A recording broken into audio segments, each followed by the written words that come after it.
दोस्तों फ़र्ज़ कीजिए कि जिस दिन लॉकडाउन शुरू हुआ उसके ठीक 2 दिन पहले आपको किसी बैंक में जा कर के किसी अकाउंट में कोई एफडीआर करानी थी।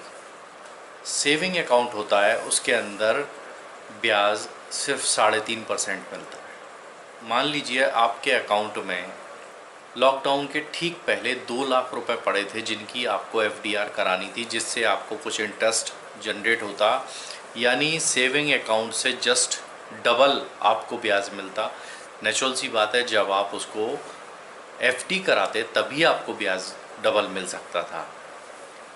ऐसी कंडीशन में लॉकडाउन होने के बाद आप नहीं जा सकते, आपको काफ़ी परेशानियां आ रही हैं। पैसों को निकालने के लिए बहुत से लोग भीड़ में लगे हुए हैं, लाइन में लगे हुए हैं। मतलब बैंक में अगर आप जाएंगे तो आपको घंटों टाइम वेस्ट करना पड़ेगा।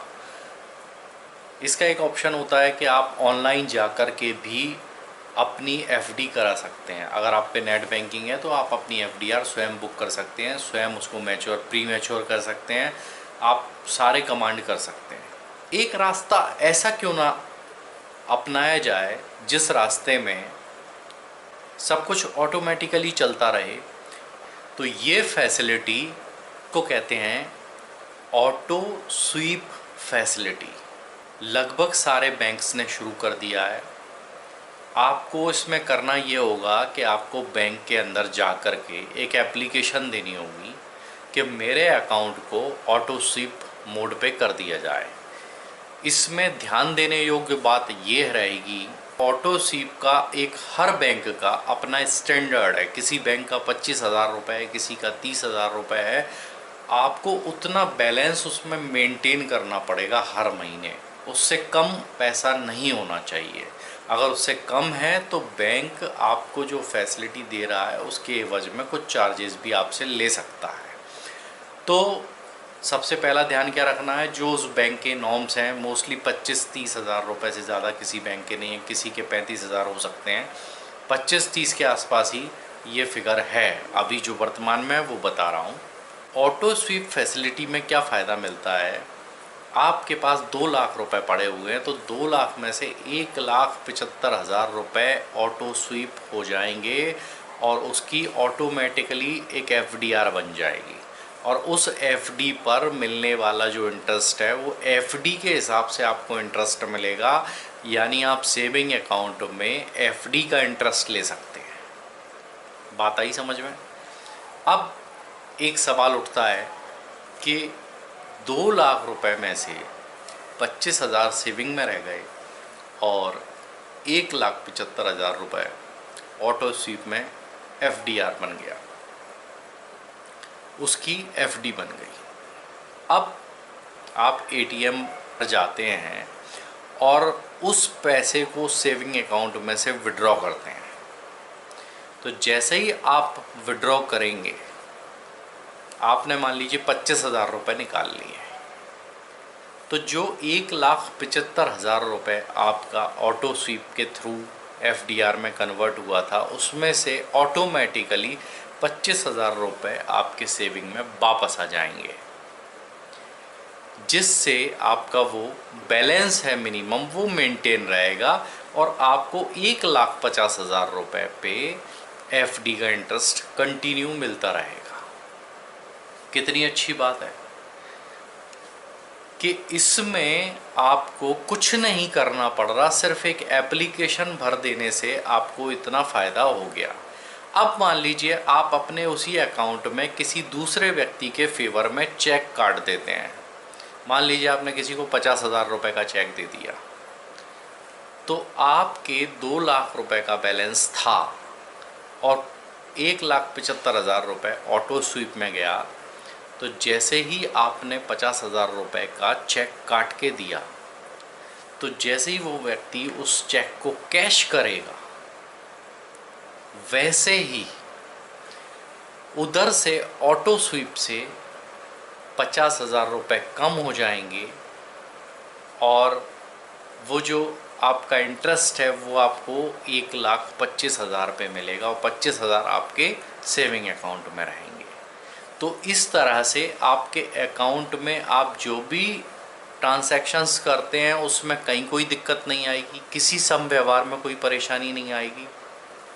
इवन आपको पता भी नहीं लगेगा कि आपकी कब एफडी बन गई। मैं थोड़ा सा आपको इसका एक स्क्रीनशॉट दिखाता हूँ जो मैं आपको समझाने की जिसमें कोशिश कर रहा हूँ कि मेरे अकाउंट में किस तरह से ये ऑटो स्वीप फैसिलिटी काम कर रही है। तो चलिए एक नज़र मान लेते हैं उस पर। मैं आपको अपना बैंक अकाउंट दिखा रहा हूँ, ये स्वीप लिखा हुआ देखिए, और ये मेरा अकाउंट ऑटो स्वीप मोड पर है। इसमें 10 दिसंबर 2019 को 17,000 रुपये की एक एफडी आपको प्रदर्शित हो रही होगी, और इसमें जो इंटरेस्ट है मिलने वाला वो 6.25 पर एनम है, यानी एक साल में जो इंटरेस्ट रेट है इसका वो 6.25 है। ठीक है, अब हम इससे थोड़ा सा आगे चलते हैं और मैं आपको दिखाता हूँ कि ये किस तरह से, देखिए मेरे अकाउंट में ये 21 अप्रैल को एक एफडीआर बनी, एक 24 दिसंबर को बनी, एक 10 दिसंबर को बनी। तो ये अपने आप बनती जा रही है, एक 16,000 की, एक 15,000 की, एक 17,000 की। तो ये जो हो रहा है ये ऑटोमेटिकली हो रहा है, इसमें मुझे कुछ भी करने के लिए बैंक में जाने की ज़रूरत नहीं है। बस एक बार मैंने एप्लीकेशन दे दी कि मेरा अकाउंट आप ऑटो स्वीप मोड पर कर दीजिए, इसके अलावा मुझे कभी बैंक जाने की ज़रूरत नहीं पड़ती है। अब मुझे सिर्फ पैसा अगर विड्रॉल करना है तो एटीएम पे जाना है, सीधे एटीएम से निकाल लो, या किसी को चेक के थ्रू पेमेंट करना है तो चेक दे दिया। तो इससे क्या होता है कि हमको जो सेविंग अकाउंट पे ब्याज मिलता है वो एफडी का ब्याज मिलता है। तो ऑटो स्वीप मोड पे करने का ये सबसे बड़ा फ़ायदा है जो मैं आपको दिखा रहा हूँ। अब आपको मैं बताना चाहूँगा कि आप इसमें देखेंगे कि मेरा जो अकाउंट है इसमें आपको ये दिख रहा होगा नीचे 1,54,183 रुपये। तो ये मेरा एफडीआर में कन्वर्ट हो चुका है पूरा पैसा, और जो 25,000 रुपये आपको ऊपर दिख रहे हैं वो मेरा बैलेंस है जिसको मुझे हमेशा मेंटेन रखना पड़ेगा। अगर इससे कम मैंने पैसा कर दिया इसके अंदर तो मुझे फिर पेनल्टी लगना शुरू हो जाएंगी। तो आपको बस ये ध्यान रखना है जो उनका मिनिमम बैलेंस है उसको हमेशा मेंटेन करके रखें। उसके ऊपर जितनी भी एफडियाँ हैं आप, ये पूरा मैं 1,54,000 रुपये अगर एक साथ भी निकाल लूँगा तो मुझे बैंक उसके लिए कोई मनाही नहीं करेगा, और मुझे पता भी नहीं चलेगा कब मेरी वो एफडीआर्स टूट गई हैं बिना किसी पेनल्टी के। तो मित्रों, देखा आपने किस तरह से ऑटो स्वीप फैसिलिटी बहुत अच्छी है हमारे लिए। अब मैं आपको एक बात और इसमें बताना चाहता हूँ कि मैंने एक एफडीआर ऑनलाइन बुक करी थी। जब मैं उसको ब्रेक करने गया, ऑटो स्वीप फैसिलिटी मैंने अपने अकाउंट में ले ली, मैंने कहा अब ऑनलाइन जो मेरी एफडीआर है, टीडीआर है, उसको मैं बंद कर देता हूँ, और उसको बंद करने के बाद में मैं उसको ये ऑटो स्वीप फैसिलिटी में ऑटोमेटिकली स्वीप हो जाएगा और मेरे को इंटरेस्ट मिलता रहेगा। मैं इस झंझट से भी मुक्त हो जाऊंगा कि कौन सी एफडीआर मेरी मैच्योर हो रही है नहीं हो रही है, उस पर नज़र रखने की कोई ज़रूरत नहीं पड़ेगी। इन सारे झंझटों से आपको फ्री हो जाते हैं आप, क्योंकि आप रिन्यूअल के लिए जाते हैं, फिर उसकी पोस्टिंग कराते हैं, कई बार आप ऑनलाइन उसको चेक करते हैं कि अरे यार मेरा कौन सा रिन्यूअल रह गया है। तो एफडी पे आप उसको मैन्युअली भी उसके ऊपर उसको प्रिंट कराने के लिए जाते हैं। तो ये सारे झंझटों से मुक्त हो जाते हैं। तो मैंने जैसे ही उसको प्री मैच्योर करना चाहा, वैसे ही उसमें लिखा आ गया कि आपके अकाउंट में आप पे पेनल्टी लग जाएगी अगर आपने इसको समय से पहले तोड़ा तो। यानी मैं अपने ही एफडीआर अगर तोड़ूंगा तो मुझे उसका भुगतान देना पड़ेगा। उसमें 200 रुपये, 250 रुपये, 500 रुपये, जैसी जितनी बड़ी मेरी एफडीआर होगी उस हिसाब से उसमें जो भी पेनल्टी जो बैंक के नॉर्म्स हैं उनके हिसाब से लगेगी। अब बताइए, आप अपना ही पैसा लेने के लिए हम पेनल्टी दे रहे हैं। तो ऑटो स्वीप में ऐसा कुछ भी नहीं है, उसमें कोई पेनल्टी नहीं है, क्योंकि वो अपने आप ऑटोमेटिकली चलेगा।